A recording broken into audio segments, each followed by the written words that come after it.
DK Shivakumar ಮುಖ್ಯಮಂತ್ರಿ ಆಗ್ತಾರೆ ಅನುಮಾನ ಇಲ್ಲ. ಮಂಡ್ಯದಲ್ಲಿ ಶಾಸಕ ಕದಲೂರು ಉದಯ್ ಅವರು ಹೇಳಿಕೆ ಕೊಟ್ಟಿದ್ದಾರೆ. ಯಾರ್ಯಾರೋ ಹೇಳಿದ್ದಕ್ಕೆ ಬೆಲೆ ಬರಲ್ಲ, ಹೈಕಮಾಂಡ್ ಹೇಳಿದ್ರೆ ಮಾತ್ರ ಚರ್ಚೆ ಮಾಡಿ ಪರೋಕ್ಷವಾಗಿ ಎಂಎಲ್ಸಿ ಯತೀಂದ್ರ ಅವರಿಗೆ ತಿರುಗೇಟನ್ನ ಕೊಟ್ಟಿದ್ದಾರೆ ಕದಲೂರು ಉದಯ್. ಪಕ್ಷ ಹಾಗೂ ಹೈಕಮಾಂಡ್ ನಿರ್ಧಾರಕ್ಕೆ ಎಲ್ಲರೂ ಬದ್ಧವಾಗಿರಲೇಬೇಕು. ಸಿದ್ದರಾಮಯ್ಯ ಬೇಡ ಅಂತ ಯಾರಾದ್ರೂ ಹೇಳಿದ್ದಾರಾ? ಪ್ರಸ್ತುತ ಸಿದ್ದರಾಮಯ್ಯ ಅವರು ಸಿಎಂ ಆಗಿದ್ದಾರೆ. ಅವರ ನಾಯಕತ್ವ ಬೇಡ ಅನ್ನುವಂತ ಪ್ರಶ್ನೆನೇ ಇಲ್ಲ. ಸಿದ್ದರಾಮಯ್ಯಗೆ ಕೊನೆಗಾಲ ಇಲ್ಲ, ನಮ್ಗಿಂತ ಅವರು ಗಟ್ಟಿಯಾಗಿದ್ದಾರೆ. ಸಿದ್ದರಾಮಯ್ಯ ಅವರ ಅವಶ್ಯಕತೆ ಈ ರಾಜ್ಯಕ್ಕೆ ಇದೆ. ಸಿಎಂ ಪುತ್ರ ಅವರ ವೈಯಕ್ತಿಕ ಹೇಳಿಕೆ ಕೊಟ್ಟಿದ್ದಾರೆ ಅಷ್ಟೇ. ಮಂಡ್ಯದಲ್ಲಿ ಶಾಸಕ ಕದಲೂರು ಉದಯ್ ಅವರು ಹೇಳಿಕೆ ಕೊಟ್ಟಿದ್ದಾರೆ.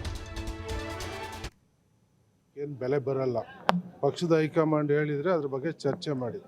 ಸುಮ್ಮನೆ ಎಲ್ಲ ತೆವಲಿಗೆ ತೀಟೆಗೆ ಮಾತಾಡೋದೆಲ್ಲ ಗಣನೆ ತಗೊಳಕ್ಕಾಗಲ್ಲ.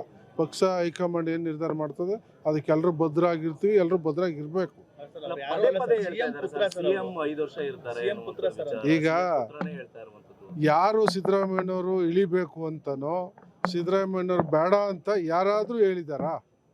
ಸಿದ್ದರಾಮಯ್ಯನವ್ರು ಸಿ ಎಂ ಆಗಿದ್ರಲ್ವಾ? ಯಾರಾದರೂ ಸಿದ್ದರಾಮಯ್ಯನವ್ರು ಇಳಿಬೇಕು, ಅವರ ನಾಯಕತ್ವ ನಮಗೆ ಬೇಡ ಅಂತ ಯಾರಾದರೂ ಶಾಸಕರಾಗಲಿ ಲೀಡರ್ಸ್ ಆಗಲಿ ಯಾರಾದರೂ ಹೇಳಿದಾರಾ ಅಂತ ಪ್ರಶ್ನೆ ಉದ್ಭವಿಸೋದಿಲ್ಲ. ಈಗ ಅದಕ್ಕೆ ಈಗ ನಾನು ಹೇಳೋದು ಕೊನೆಗಾಲ ಏನಿಲ್ಲ, ನಮ್ಗೆ